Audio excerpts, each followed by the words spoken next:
Hello again, everybody. This is Steve Kallas. Speaking of sports, we're here to give just a brief preview since the Final Four was just named for the College Football World's playoff with the rankings.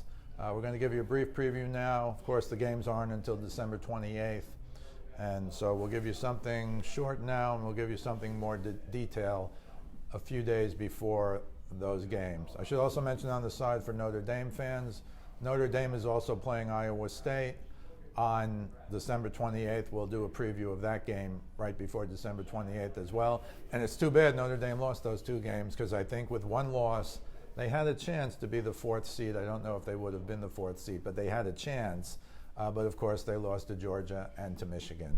But we're here to talk about the college playoff, the Final Four. I'm going to talk first about the 2-3 game.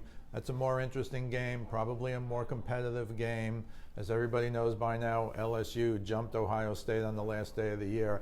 LSU is number 1, Ohio State is number 2, Clemson is number 3, and Oklahoma is number 4. Now, even though Ohio State is 2 and Clemson is 3, and everybody in the country pretty much agrees that Clemson really didn't beat anybody this year, even though they were 13-0, they didn't really beat a top 20 team, for example, but they are an early 2-point favorite over Ohio State. Ohio State struggled a little against Wisconsin in the Big Ten championship game.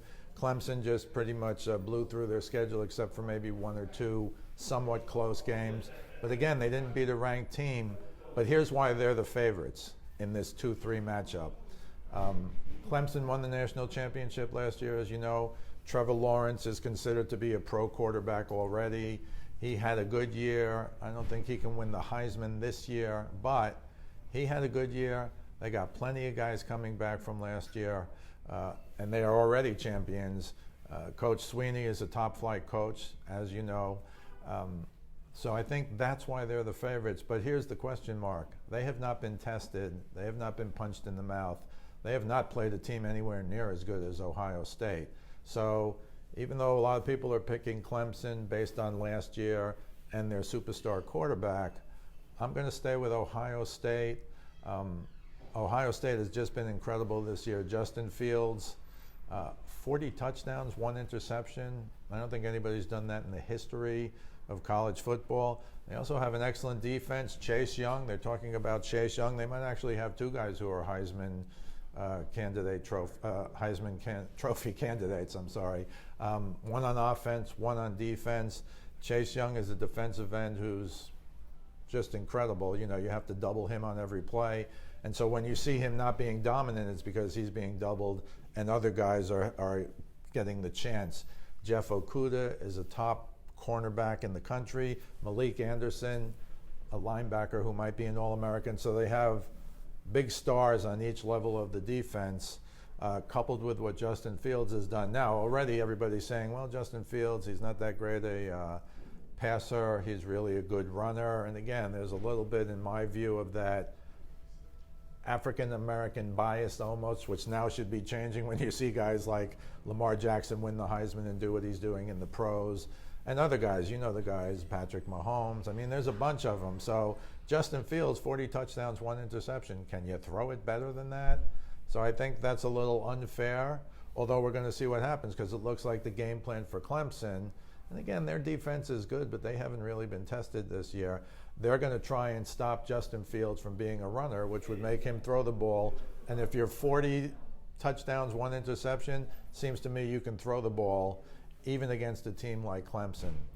So that's the first game that I wanted to talk about, because that's the better game in terms of a competitive matchup. But the 1-4 game, and even if Ohio State had been 1 or somehow Clemson had been 1, the 1-4 game I don't think would be much of a matchup.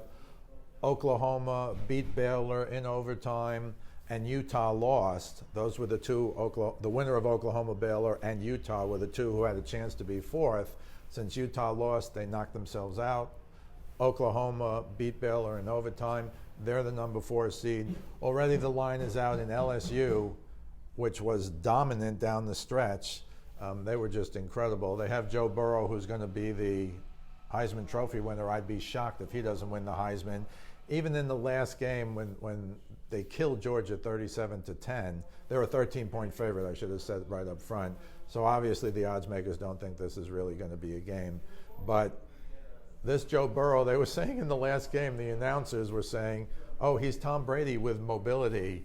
And of course, that's a little much. Maybe they're talking about Tom Brady, quarterback at Michigan, who certainly wasn't a great quarterback. He was a 6th-round draft pick, you'll recall, and he still happily wears that on his sleeve. I was the 199th pick, and now I've won 6 Super Bowls. To compare somebody to Brady is a little unfair, but this Joe Burrow, watch him play if you haven't. He can throw it. He can run it. He's very smart.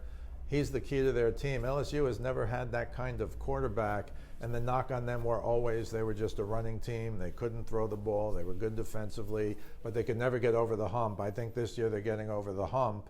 I think they're fortunate not to play Clemson in the first game, because whoever wins the Clemson-Ohio State game then probably has to beat LSU. To win those 2 games is going to be very difficult.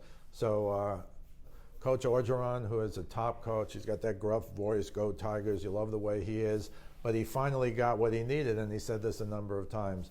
I needed a quarterback, I needed to improve our offense, and boy, did he hit the jackpot with Joe Burrow.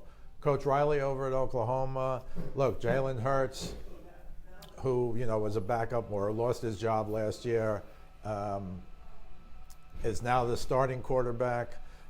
They won the Big 12 over Baylor in overtime, so both teams were good but not great. I just think they're overmatched. If you could only have a 3-team elimination, everybody plays everybody, that would be nice. But the 4-team thing is good. I'd like to see it 8 as well, because you're always going to have complaints about 5, 6, 7, 8. And I understand if you have 8, you'll have a complaint about 9, but the further along you get down the line, the less of an argument you have. So I think Ohio State's going to beat Clemson. We'll talk more about it a few days before the actual games on December 28th. And I think LSU-Oklahoma isn't a matchup. I think LSU wins easily. This is Steve Kallas, speaking of sports. We'll see you the next time.